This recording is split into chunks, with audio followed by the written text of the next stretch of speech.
함께 한 목소리로 고백합니다. 우리는 하나님께 사랑을 배웁니다. 한 번 더 고백합니다. 우리는 하나님께 사랑을 배웁니다. 우리가 어제는 함께 믿음에 대해서 살펴보았습니다. 하나님께서 기뻐하시는 믿음, 하나님이 계신다는 것을 믿는 것, 또 하나님을 찾는 자에게 하나님이 상 주시는 분이라는 것을 믿는 것. 그래서 하나님의 눈길을 인식하면서 의식하면서 살아가고, 또 하나님을 향해서 걸어가는 것, 하나님이 기뻐하시는 것을 선택하는 그런 삶, 이것이 하나님이 기뻐하시는 삶이라고 함께 나눴어요. 그래서 우리 개인의 신앙생활을 점검할 때 이것을 기준으로 점검하면 참 좋을 것 같아요. 나는 오늘 하루 하나님의 눈길을 의식하며 살아가고 있는가, 또 하나님을 기대하며 믿음의 선택을 하는가. 이것이 우리 개인의 믿음에 점검할 수 있는 좋은 지침이 되죠. 그리고 우리 개인이 아니라 다른 사람과의 관계에서 우리의 신앙, 우리의 모습을 점검할 때는요, 사랑을 점검하면 됩니다. 성도의 신앙생활을, 그러니까 관계에 있어서 신앙생활을 한마디로 요약하면 사랑이거든요. 사실 이건 하나님이 직접 이렇게 요약해 주셨습니다. 그 로마서 13장 8절부터 내용을 보면 이래요. 남을 사랑하는 자는 율법을 다 이루었느니라. 간음하지 말라, 살인하지 말라, 도둑질하지 말라, 탐내지 말라 한 것과 그 외에 다른 계명이 있을지라도 내 이웃을 내 자신과 같이 사랑하라 하신 그 말씀 가운데 다 들었느니라. 사랑은 이웃에게 악을 행하지 아니하나니 그러므로 사랑은 율법의 완성이니라. 그러니까 하나님이 그렇게 요약해 주셨어요. 남을 사랑하는 자는 율법을 다 이루었다. 그러니까 모든 계명, 하나님의 말씀 사랑하면 그거 다 이루어진다는 거죠. 이웃을 사랑하는 것 율법의 완성이다. 하나님의 말씀의 바로 요약이다. 그렇게 말씀해 주십니다. 그러니까 다른 사람과 관련된 믿음 생활에 있어서는요, 사랑이라는 이 한 단어로 다 요약이 되는 거예요. 그래서 이 사람과의 관계에서 우리가 때로는 결정해야 될 일들이 있잖아요. 그때 어떤 결정이 말씀에 맞는 결정인가 고민될 때 그냥 사랑하면 돼요. 목사님, 이렇게 결정하는 게 옳을까요? 저렇게 결정하는 게 옳을까요? 이때 다시 물어보면 되죠. 둘 중에 어떤 결정이 사랑하는 결정인가? 그것 따르면 그게 하나님의 말씀에 맞는 결정이죠. 그렇게 보면 좀 선명해지는 것 같아요. 제가 이제 방금 알려드렸으니까 퀴즈를 하나 내겠습니다. 성경 문제를 하나 낼게요. 사도행전에 보면 바울과 바나바가 크게 다툰 내용이 나와요. 이제 2차 전도 여행을 갈 때 마가를 데리고 가는 문제로 싸우거든요. 바울과 바나바가 1차 전도 여행을 갈 때 마가와 함께 갑니다. 근데 마가가 중간에 1차 전도 여행 때 중간에 포기하고 집에 가버려요. 그래서 이제 2차 전도 여행 다시 가려고 하니까 바나바가 마가를 한 번 더 그래도 데려가자. 그때 바울이 그럴 수 없다. 중간에 사명을 저버린 사람을 어떻게 데려가겠느냐 그렇게 말해요. 그리고 결론이 안 나요. 둘이 바울과 바나바가 싸워서 각자 길을 가버려요. 자, 여기서 문제. 이런 상황에서 어떻게 결정하는 것이 말씀에 맞는 결정일까요? 어느 것이 사랑이 담긴 결정인 걸 보면 되죠. 바울은 사역을 더 잘할 수 있는 결정을 했죠. 바나바는 사람을 더 사랑할 수 있는 결정을 했죠. 그러니까 사람에 대한 결정을 할 때는요, 사랑으로 결정하면 그것이 하나님의 말씀을 완성하는, 이루어가는 결정이에요. 그러니까 나 자신에 대해서, 나의 신앙에 대해서 결정할 때는 하나님이 기뻐하시는 결정, 그러니까 하나님을 의식하는 그런 결정을 하면 되고요. 다른 사람과의 관계에서 결정할 때는 사랑으로 결정하면 그게 말씀을 이루는 거죠. 결국 다른 사람과의 관계에서 우리가 붙들어야 할 것은 사랑입니다. 그런데 이 사랑이라는 게 너무 어렵습니다. 제가 어릴 때는 원수를 사랑하라는 말만 어려운 줄 알았거든요. 그런데 이 세월이 조금씩 쌓일수록 믿음이 조금씩 자랄수록 원수를 사랑하라는 말만 어려운 게 아니라 그냥 사랑하라는 말 자체가 어려운 말이라는 걸 깨닫습니다. 뭐 어떻게 사랑해야 하는지도 어렵고 무엇이 사랑인지도 어렵고 지금껏 사랑한다고 했던 나의 행동들이 때로는 가까운 사람들에게, 가족들에게 상처가 되었다는 것을 뒤늦게 깨달을 때도 있고, 그러니까 원수를 사랑하라는 것만 어려운 게 아니라 그냥 사랑이 참 어렵습니다. 2023년 새로운 한 해가 되었잖아요. 새로운 한 해가 되었다고 해서 사랑이 갑자기 쉬워지지는 않을 것 같아요. 그러나 오늘 말씀을 통해서 사랑하기 위해서 우리는 어떻게 해야 하는지, 그 사랑의 원리는 무엇인지 그걸 함께 나누려고 해요. 우리가 사랑이라는 걸, 이 어려운 사랑을 하기 위해서 하나님께 어떻게 기도해야 하는지, 하나님이 우리에게 주시는 이 말씀을 통해서 그 사랑의 원리를 함께 붙들기를 원합니다. 먼저는요, 사랑은 하나님께 배워야 한다는 거예요. 오리지널, 이 원조가 하나님이거든요. 그 7절에 보면 사랑하는 자들아 우리가 서로 사랑하자, 사랑은 하나님께 속한 것이니, 8절에 이는 하나님은 사랑이심이라. 그러니까 하나님이 사랑의 원조라고 말씀하십니다. 이왕 사랑을 배워야 한다면 하나님께 배우는 게 정답이죠. 오리지널 우리 하나님께 사랑을 배워야 합니다. 그래야 변질되지 않고 제대로 된 사랑을 배우죠. 그 프랑스에 있는 국제 도량 형국에 보면요, 원기라는 것이 보관되어 있습니다. 원기가, 제가 사진을 준비했는데 저기 이 유리 안에 쌓여진 저 동그란 저게 원기거든요. 저게 뭐냐면 1kg이에요. 가장 정확한 1kg. 그러니까 어떤 게 1kg이 가장 정확하냐? 그럼 저 원기와 비교해 보면 돼요. 그러니까 1kg 단위 기준이 되는 거. 저거는 쉽게 변질되면 안 되니까 만드는 것도 굉장히 신중하게 만든대요. 그 뭐 백금이 90%, 이리듐이라고 하는 뭐 그런 금속을 10% 사용해가지고 저 원기둥 모양으로 저렇게 만든대요.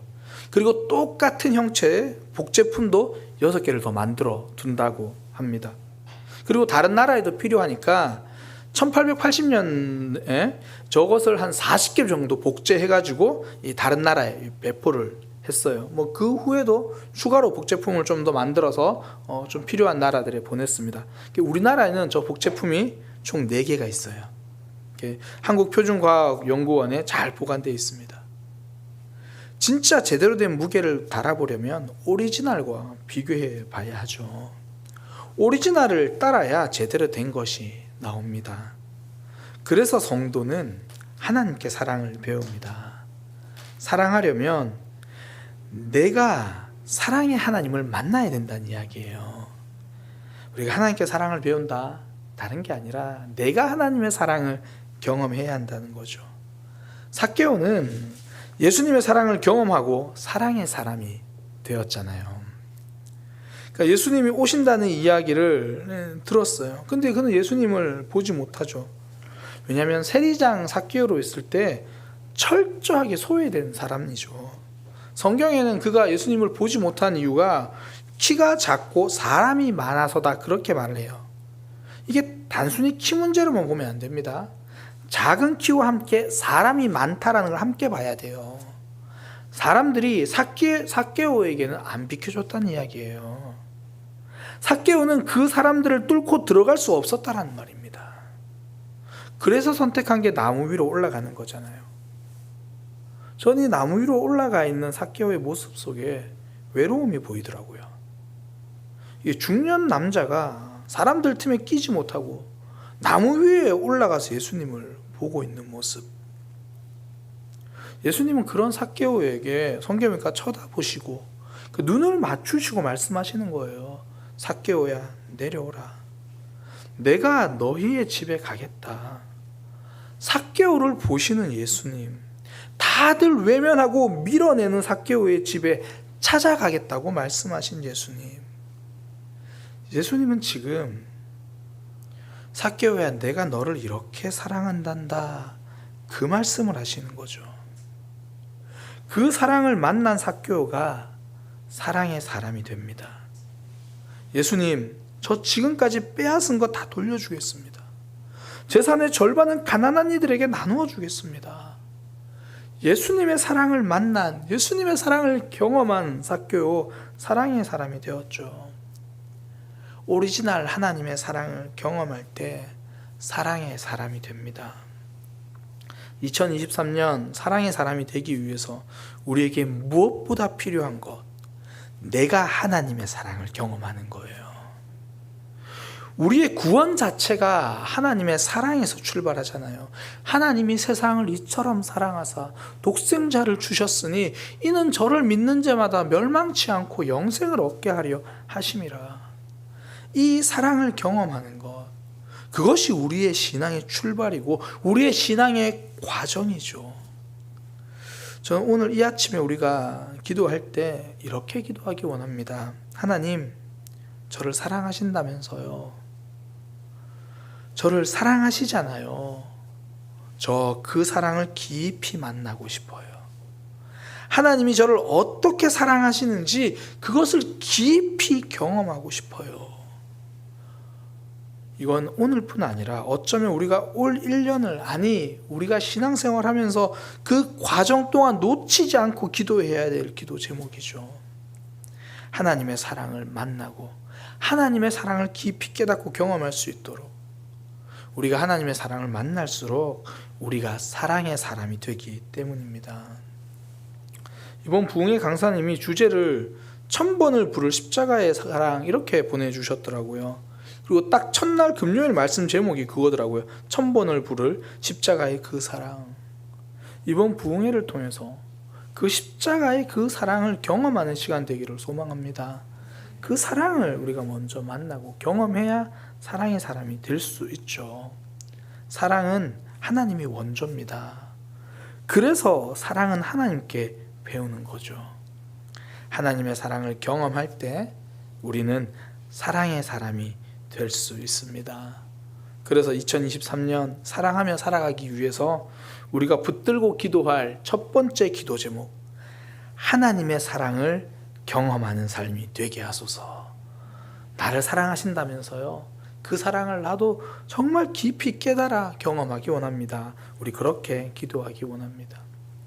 두 번째 사랑의 원리는요, 반응을 넘어선 사랑이에요. 사랑은 상대방이 어떻게 반응하는지 그것에 따라 사랑하는 것이 아닙니다. 상대방이 어떻게 반응하든지 그 이유 없이 사랑하는 것, 이게 하나님이 알려주신 사랑의 원리거든요. 9절과 10절이 그런 내용이에요. 10절에 보면 사랑은 여기 있으니 우리가 하나님을 사랑한 것이 아니요 하나님이 우리를 사랑하사 우리 죄를 속하기 위하여 화목제물로 그 아들을 보내셨습니다. 9절에도 예수님을 우리에게 보내주신 그 사랑을 이야기해요. 그러니까 우리가 하나님을 사랑한 것이 아니요 하나님이 우리를 사랑하셨다. 하나님이 먼저 우리를 사랑하셨다는 거예요. 우리가 하나님을 사랑하니까 사랑하신 게 아니고 심지어 우리가 죄인일 때 사랑하신 거예요. 우리의 반응을 보고 사랑하신 게 아니라는 거예요. 사랑할 이유가 있어서 사랑하신 게 아니라는 거예요. 먼저 사랑하셨다는 건 우리의 모습, 우리의 반응과 상관없이 사랑하시겠다고 결정하신 거예요. 우리가 사랑할 때 쉽게 넘어지는 이유가 뭐냐면 상대방의 반응을 기대하기 때문이에요. 내가 이만큼 사랑했는데, 내가 큰맘 먹고 사과했는데, 내가 큰맘 먹고 용서했는데 저 사람 왜 반응이 없어? 그거 기다리고 생각하느라 제풀에 넘어지거든요. 사랑은 내가 투자한 만큼 회수하는 투자가 아니에요. 오죽하면 예수님이 십자가에 달려 죽으시면서까지 사랑하셨는데도 아직 그 사랑을 모르는 사람들 있잖아요. 예수님도 그 사랑을 다 회수 못하신 거죠. 아직도 예수님을 안 믿는 사람들이 있잖아요. 예수님은 십자가 위에서도 상대방의 반응에 상관없이 사랑하셨어요. 아버지, 저들의 죄를 용서하여 주옵소서. 자기들이 하는 것을 알지 못합니다. 내가 지금 너희들을 위해서 십자가에 죽고 있는데 너 그것도 몰라주냐? 야, 이만큼 했으면 알 때도 됐잖아. 답답해서 안 되겠다. 도대체 뭐 하고 있냐? 그러지 않으셨습니다. 반응을 기대하며 사랑하신 게 아니라는 거예요. 그럼에도 불구하고 우리의 모습이 아무런 반응이 없을 때도 그럼에도 불구하고 사랑하셨기 때문에 십자가에서 내려오지 않으셨습니다. 반응을 기대하지 않을 때 포기하지 않고 사랑할 수 있습니다. 빅토르 위고의 명작 소설이죠. 레미제라블. 그 소설을 읽어보지 않은 사람들도 이 장발장을 용서한 미리엘 신부의 이야기는 알죠. 그 출소자 신분이었던 장발장이 그 어디에도 이제 그 안 받아주거든요. 먹을 수도 없고 돈 주고 사 먹는다 그래도 팔지도 않아요. 재워주지도 않아요. 그때 이제 미리엘 신부가 장발장을 자신의 집으로 불러서 받아주고 식사를 대접해주죠. 그런데 장발장의 반응은 배응망덕이죠. 은 접시를 이제 훔쳐서 도망을 갑니다. 그러다가 경찰에게 붙들리죠. 그 집에 왔어요. 경찰이 확인한 거예요. 이놈이 이걸 훔쳐갔죠. 그때 미리엘 신부가 한 말, 제가 은 쟁반과 함께 은 접시와 함께 드린 은 촛대는 왜 가지고 가지 않으셨습니까? 따뜻한 환대에 도둑질로 반응한 장발장. 미리엘 신부는 그의 반응에 상관없이 사랑했기에 은 촛대까지 주었죠. 반응을 기대하지 않고 사랑할 때 한 번 더 사랑할 힘이 생깁니다. 우리가 부모님의 사랑이 하나님의 사랑과 가장 많이 닮았다고 말하는 이유가 자녀가 어떤 반응을 하든지 속은 상할지언정 사랑을 포기하지 않기 때문이죠. 집 나간 둘째 아들을 끝까지 기다리시는 하나님 아버지의 사랑. 그 아들이 잘해서 사랑한 게 아니잖아요.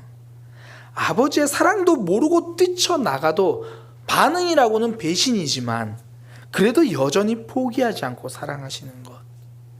그렇게 우리를, 저와 여러분을 사랑하신 하나님이 우리도 그런 사랑의 사람이 되기를 기다리시는 거예요. 2023년 사랑의 사람이 되기 위해서 우리가 기도해야 될 제목, 하나님 반응을 넘어선 사랑을 하게 하소서.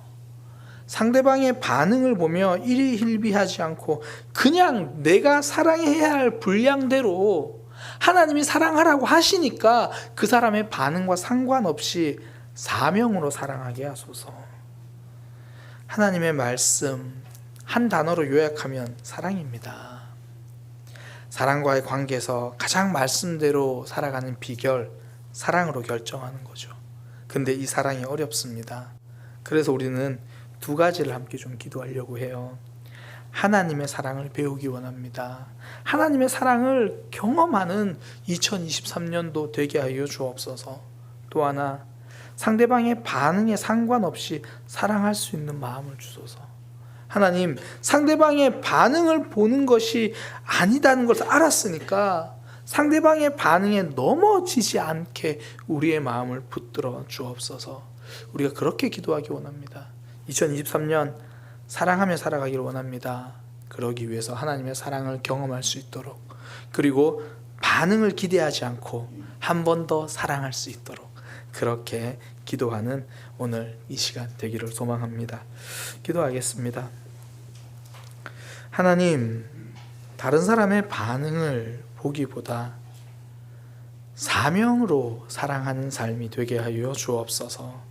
무엇보다 하나님의 사랑을 내가 먼저 경험하고 내가 먼저 그 사랑을 만나고 나를 사랑하신다는 그 사랑을 내가 깊이 깨달을 수 있는, 날마다 그 사랑을 경험할 수 있는 삶이 되게 하여 주옵소서.